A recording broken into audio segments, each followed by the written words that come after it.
morning. Jerome Ajim is off tonight. I'm Glenn Drake, and our top story, a local and federal audit report has been made public involving the past 28 legislature. News Channel 8's Wes Small files this report. Okay, thank you very much. Here with Senate President Ronald Russell, we are talking about the audit of the 28th legislature. Want to make that sure? Yes. Not under your watch. Definitely not under my watch. Well, Senator, the figures again are kind of mind-blowing. We're talking about 6.9 million, are we? Yes, and the audit is scathing. It's a bad audit. It reflects bad on the institution, but I felt like I was brought in to clean it up because I came from private business. I'm a conservative fiscally, and we have already implemented many measures to change that. The travel authorization has changed. Procurement has changed. The inventory has changed. And we have implemented many changes, Wes, to clean up the deficiencies that were mentioned in the audit. So I feel very pleased that we are implementing these changes.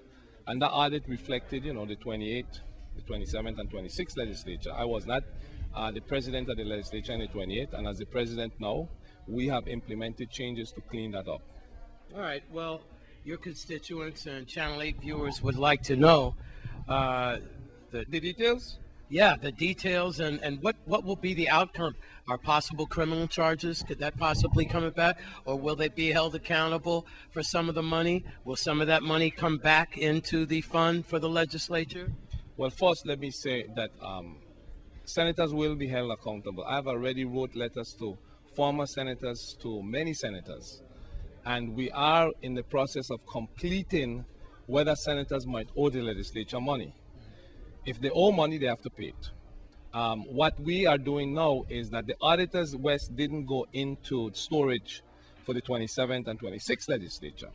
We're going through that, and many of the receipts might be there for the 26th and 27th. The 28th is a different thing.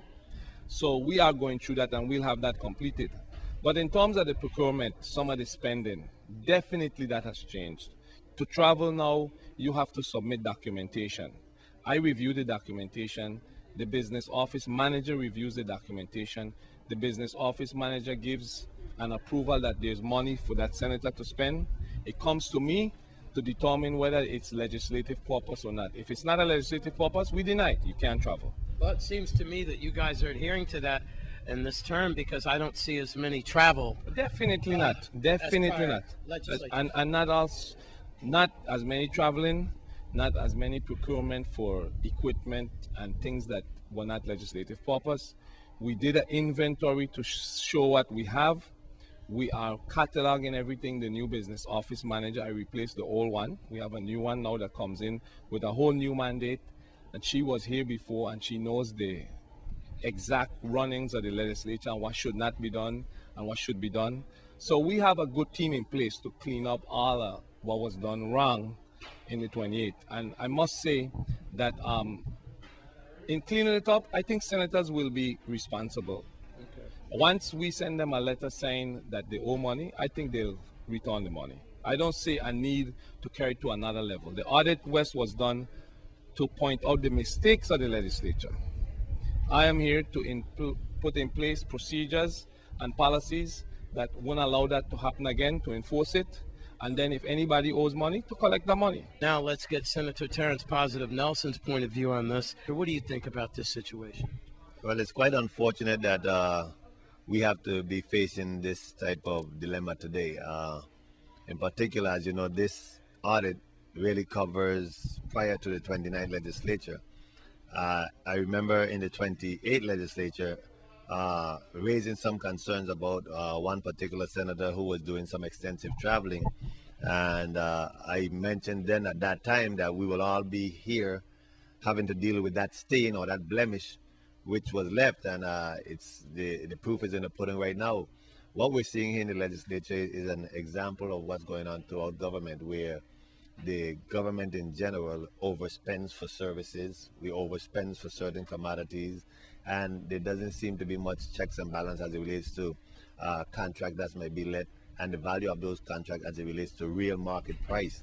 It appears that we are comfortable overpaying because it's public funds, and I think it's quite unfortunate. I think it shows deliberate abuse and waste, and all this is sliding in the face of individuals while they're being asked to take cuts. So that is why it's hard to ask, I believe, in my view, to ask working people to continue to take cuts when you see evidence of government waste. This report from the legislature is just an example of what's happening throughout government, and it needs to stop. I want to make it clear that my office is not guilty. You know, in any travel, you might have a few discrepancies as to what might be allowable expenditures or not, but remember this: a certifying officer of the legislature which is the president, has to sign off on any senator's expenditures. We don't just write a check to spend from our allotment. It has to be approved by the Senate, president, and by that current legislature. Yes. And usually, they look into whether or not it's for legislative purpose, and you know, all of these documents has to be shown. So I'm surprised to see that such gross abuse occurred. That means this occurred at the authority of the certifying officer at the time. And if you just go back to the various legislatures, it's quite unfortunate, I would say, that these audits do not name individuals, because why should all of us have to be blemished by certain individuals' abuse of certain perks? I think it's unfair to us, it's unfair to me, I believe, having to face this thing when my office is not guilty of this type of abuse. So I'm hopeful that at some point the auditors name individuals who they find guilty of such, because it's unfair to all the rest of us who are not guilty of those type of behavior. Here we have Senator Sammy Santos, and again, just like Positive and Ronnie, the Senate President, and Senator Nelson, not good. You were a part of the 28th legislature. That's right. I was a freshman senator for the 28th legislature. 6.9 million. And let me tell you, that to me is outrageous. But you know what? I heard the Senate President saying that they're implementing certain things to avoid this happening again. Right. But the fact of the matter is, Glenn, it's all about accountability. As a freshman senator, when I went to inquire about traveling, I found out the procedures. I followed the procedures. I turned in my receipts, period. It's very simple. It's all about accountability. So, you know, the fact of the matter is that we have to implement more measures. I mean, I'm all for it, don't get me wrong, but do it right the first time. Do it right. And then the next term wouldn't have to suffer. Exactly. Because what I could imagine is you guys are still missing necessary conventions and conferences that y'all could be going on, and perhaps because of that past legislature, y'all can't travel like you would normally do. And you're so right. But one of the things that I've always prided myself into is my staff call me cheap. I prefer the term frugal. But the fact of the matter is this: I have traveled a few times this year. All the time that I've traveled has been paid by that organization that I went to visit. Because what I do, I call ahead, I ask them if they have any grants. I get the grants. It doesn't come out of my budget. Mm-hmm. And that's the way it should be. I don't travel first class. I don't stay in expensive hotels. That's the way it should be. So, you know, for all this thing to happening now, don't get me wrong, I'm all for it. I'm really all for it. But it's really embarrassing that as the first branch of government, we have come down to this, stealing the people's money. And it shouldn't be like that. We need to be more responsible. We need to be more accountable. I sleep well at nighttime. As a matter of fact, and I heard the other senator talking about his budget, I have saved this year over $100,000 in my budget. $100,000 that I haven't used, and I can't even touch that money because of what's going on. Wow. Yeah. So we're all getting it. Yeah, we're all getting it. All right. Senator Sammy Santos. I also want to thank Senator Positive Nelson and President Ronald Russell. All of them and their families, for everyone at News Channel 8. Happy holidays. Yes, sir, man. Like Rodney King says. Oh, yeah, Feliz Navidad. Let we all get along, right? At the legislature, it's the 29th, not the last one. We're talking about $6.9 million and one super audit. I'm Wes Small for News Channel 8. 5 inmates on St. Thomas assaulted an inmate over the weekend with a broomstick. Here's VIPD spokesperson Melody Rames. Police on St. Thomas arrested 5 inmates the same day that they assaulted another inmate at the Bureau of Corrections. The suspects were arrested at various times on Friday, December 2nd, and charged with third-degree assault. Arrested were Amoy Lewis and Omar Stevens, both 20 years old. 21-year-old Marco Colon and Errol Jackson, and 29-year-old Shakomi Freeman. According to the police report, shortly before 10 a.m. on Friday, Bureau of Corrections inmate Omar Stevens covered a surveillance camera which was located inside the facility to prevent correction officers from seeing the assault. The 5 inmates then hit another inmate several times on his body with a broomstick. The victim had a fractured nose and a broken cheekbone as a result of the assault. Bail for each suspect was set at $25,000 each, and they were returned to the correctional facility pending further court action. Coming up straight ahead, we have more news ahead. We'll be right back.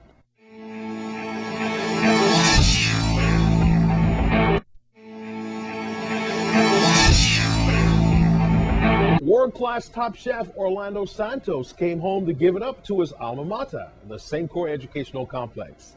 News Channel 8's West Mall has the story of a proud Crucian who made it big. Thank you very much. It is our honor to indeed welcome this man here, as he was seen all over Bravo with the top chefs and everything, and now he's giving it up to his old alma mater right here in Chef Duz's class, and they're very happy. I know they're anxiously waiting to ask some questions. Orlando Santos, congratulations. Thank you very much. I talked to your mom a you. lot, and everyone at Channel 8 and all over our territory. We are very proud that you're a homegrown and you did us good. Thank you very much. I'm proud also. Yeah, I'm man. very glad. Hey, you're here to give it up, your culinary expertise, and I hear you and Duz are going to have a cook-off. But this is your old alma mater. What does it mean, sir, to come back into our territory, work with Chant and Frandel Gerard and so forth, helping out that fundraiser and everything else? It's an honor to be able to come back and be able to give back to the community, and in particular, for Frandel to give me the opportunity to come back and be the first chef for her event. It's a great honor, and to come back and be able to share it with my old fellow students here at the St. Croix Educational Complex is even a bigger honor, knowing that I was a graduate of a complex. So. Yeah. So, well, tell us, how was it like on Bravo? Were you nervous and everything? Oh my God, it was a nerve-wracking experience. Bravo is nothing nothing I thought it was going to be. Going into it, I thought I was prepared for it, but I would have to tell you, from the first day when they say your time starts now. When you hear those there's no butterflies. It's like your brain starts ticking 90 miles a minute because there is no time to think. There's only time to act. And that's what we kind of get in the foundation of building. You have no time to think in a kitchen. You have to act upon it, and let's go. And that's where it really puts you to the test, showing you that you have to act upon the skills that you've learned before. So. All right. Well, congratulations to you again on that. And what do you plan to give up to your fellow students here that hope to be on Bravo or even go higher? What's that mean man's name that always says, "This is not cauliflower"? What's his name? You know what? I can't think of his name because I'm not that kind of chef. It's unfortunate. We're all not like that. Yeah. We're all not like that. Yes, we are very, very demanding individuals. I'll tell you, I'm probably one of the most highly demanding individuals there are in the industry. But, you garner that title because you have to think about it. The people above you demand a lot from you. So I demand a lot from the individuals that work with me too. So how does it feel that you could just go in any restaurant in London, Paris, and New York?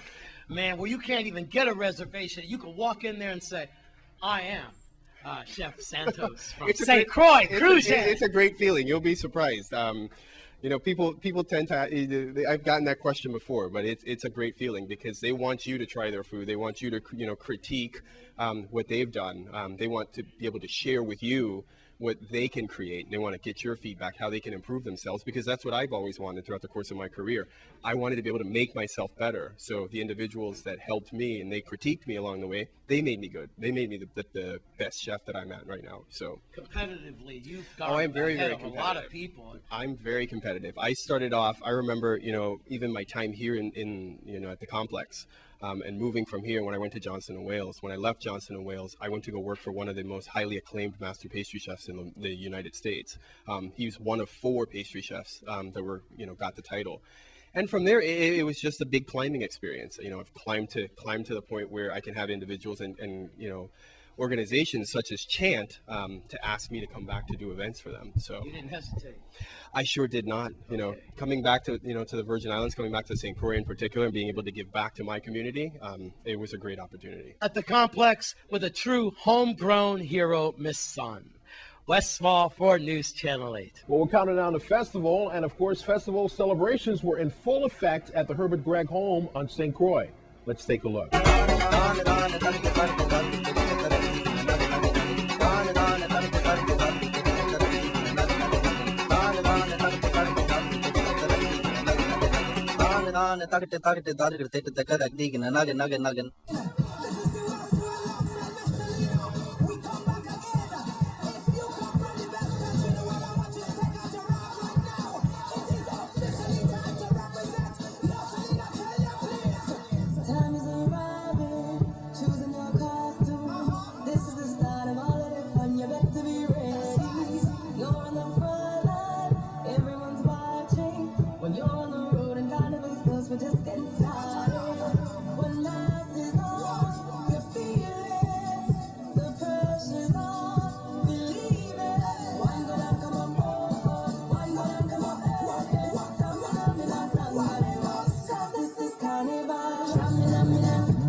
Keep Keep it locked to your cruising festival station right here at News Channel 8.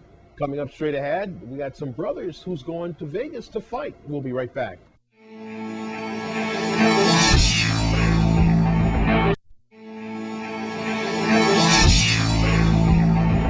Well, the Jackson brothers are in Las Vegas this week for a serious boxing match.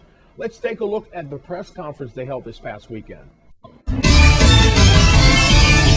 I love the people in the public, in the media, have heard me speak before about our goals, our dreams, and what we really want to do, out of the boxing program. And at that time, these guys were amateurs, and my whole, I think, meaning about this whole thing was to develop world champions. I said it way back then, and now it's coming to fruition. And it's amazing. We want the people of the Virgin Islands. We want the government of the Virgin Islands. We want everybody as well to be a part of what is happening, because, like I said, there is something mystic taking place in the Virgin Islands. And believe me, I am so overwhelmed. Now, here it is. We have two of our athletes that we have predicted eventually would get into stardom in that sense, and here it is, it's coming. In regards to the opponents that the gentlemen are going to be facing, we received a revised card last night, and this new development with Samuel fighting for a card, for a title, actually was as a result of a revision on the card. John Jackson, who is 11-0 with 10 knockouts, will be fighting Mr. Keandre Leatherwood from Birmingham, Alabama, who has a record of 9-0 and 6 knockouts. His opponent is undefeated. It's his first undefeated opponent that he will be facing in the ring, and that second undefeated opponent. This individual, we've been studying, we've been looking at his tapes, and we're sure that he's also been doing the same.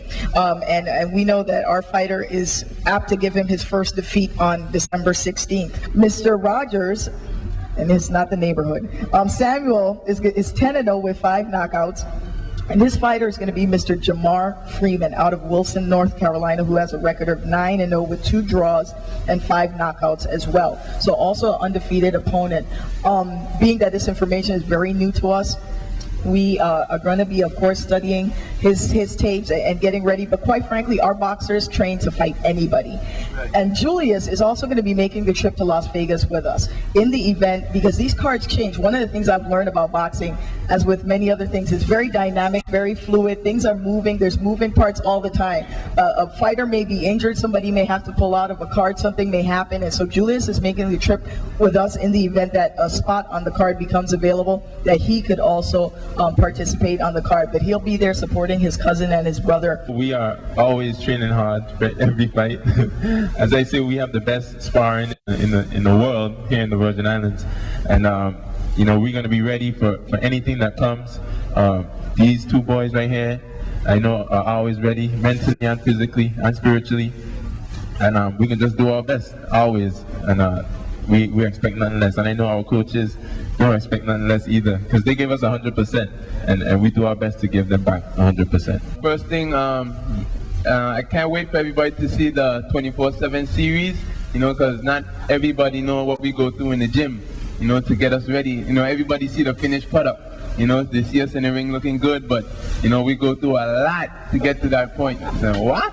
I don't know, I could barely lift up my hand how sore I is. You know, and, you know, I want to thank everybody like Dr. Smith.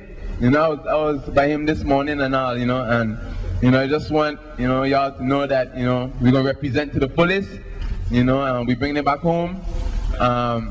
You know, prediction, I don't see the fight going 10 rounds, you know, I can't see this guy staying in the 10 rounds with me, you know, so I predict a stoppage.